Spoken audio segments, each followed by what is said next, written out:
Hello and welcome back to Vox Terra. Today, let me start with this headline. From Democracy Now! Surveillance video shows fake Elector and Trump operatives entering election office in Georgia, September 7th, 2022. NBC News has obtained surveillance video showing a Republican official in Coffee County, Georgia, escorting operatives tied to Donald Trump into an election office on January 7th of 2021, the same day that a data breach occurred at the site. That official, Kathy Latham, one of the fake electors in Georgia who claimed Trump had won the state, is seen escorting consultants who work with Trump attorney Sidney Powell. And a separate surveillance video shows Doug Logan, the CEO of the company Cyber Ninjas, also visited the elections office along with another security consultant. Both men are under investigation for a breach of voting machines in Michigan. Well, citing from PBS NewsHour, these consultants are from a firm called Sullivan Strickler, and emails and other records show Sidney Powell, an attorney involved in Trump's efforts to undo the election, arranged the meeting. And once inside, it appears they successfully copied elections data. According to the Star Tribune, Sullivan Strickler's COO told Powell via email, "Everything went smoothly yesterday with the Coffee County collection. Everyone involved was extremely helpful. We are consolidating all of the data collected and will be uploading it to our secure site for access by your team." Well, to that I say, holy personal data getting hacked, Batman. Anybody remember the original Batman? Now, as far as Democracy Now! Calling Kathy Latham a fake elector, let me explain what they mean by that, I believe. Citing PBS NewsHour again, Latham was one of 16 Georgia Republicans who signed a certificate falsely stating that Trump had won the state and declaring that they were the state's duly elected and qualified electors. Now, before I give you my analysis of this, I just want to tell you this is really interesting also from PBS NewsHour. This Coffee County footage was obtained through a lawsuit which alleges that Georgia's touchscreen voting machines are vulnerable to attack and should be replaced by hand-marked paper ballots.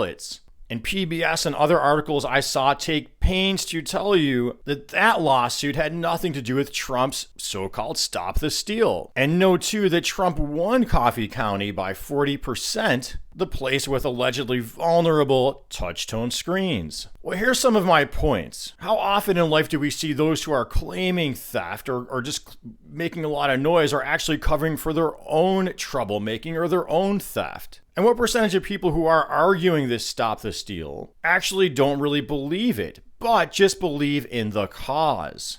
And what does this say about our data security and the whole switch to computer voting in the first place that followed Bush v. Gore? Well, speaking of Bush v. Gore, what we could call an earlier version of Stop the Steal happened in 2000 in Miami-Dade County. There, Al Gore had petitioned to have the votes recounted. There was a recount in progress. A large crowd emerged, claiming that those people doing the recount on Gore's behalf were trying to steal the election. The crowd was banging on doors and kicking and became violent, and succeeded in stopping that recount. Next, the U.S. Supreme Court, by a so-called conservative majority, and you know why I say so-called, because a lot of this isn't truly conservative in my opinion. It's the reckless elements of the business community wrapping themselves in a conservative cloak. They decided for Bush and stop that recount in a decision that many felt is ironic or hypocritical because we often hear those calling themselves conservative championing states' rights.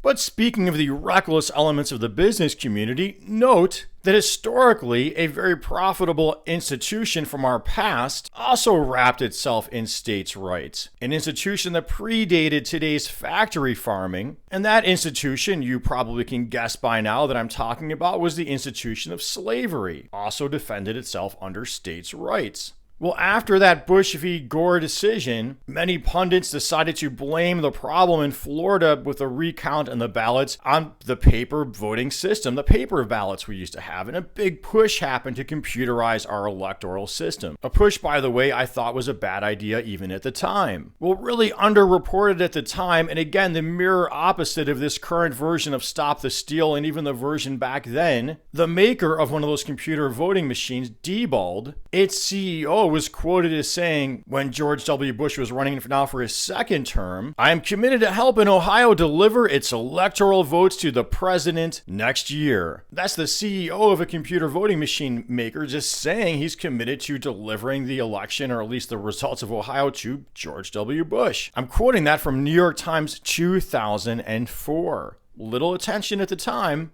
and no mass uprisings against it. But whether those saying stop the steal, whether some of them knowingly believe they're not telling the truth and are actually the ones trying to steal, for lack of a better words, the election or not, really isn't going to matter to people if they truly believe they are standing up for a good cause. So here's where I feel a lot of my liberal friends as well as conservative friends really choose or don't appreciate the other side's big narrative or story they have in their head. To a lot of those who identify as conservative, they see themselves as championing order, stability against the forces of chaos. That's really not appreciated, I think. Now, not appreciated by a lot of conservative friends is that the liberals view themselves, as well as do what I call the true left, as standing up for the oppressed against the oppressors. So in my opinion, unless you expose the economic interest at stake and tie it back to the environment, because that really affects all of us, you're not really going to change anyone's mind. So with Bush v. Gore, with hindsight, I don't think that's too hard to do. Al Gore campaigned, at least in part, on protecting our environment, staying in the Kyoto Climate Accord and reducing greenhouse gases.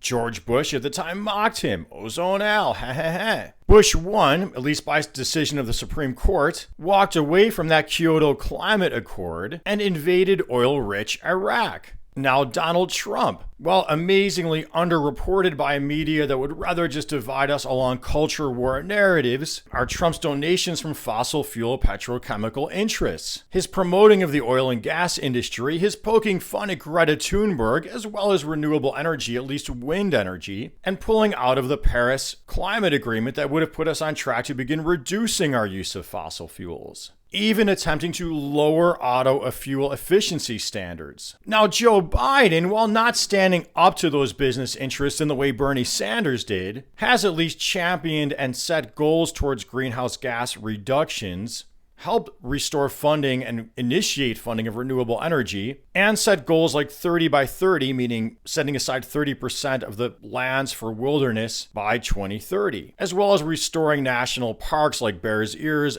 I believe that figuring out how to retool our economy towards a greener, healthier, less greenhouse gas laden, less toxic version of itself should be one of our biggest national priorities, as well as easing away from this stressful rat race that is driving it. Well, hey, I hope you found this video helpful and interesting, informative, a little entertaining, and if so, please make sure you're subscribed to my channel. You have clicked that notification bell. You are liking, commenting, and please support a Patreon, as Bell Lagrissi and Environmental Coffee House have done. Thank you. This show is a lot of work, takes hours and hours to put together, even the short videos. And as always, until next time, peace be with you.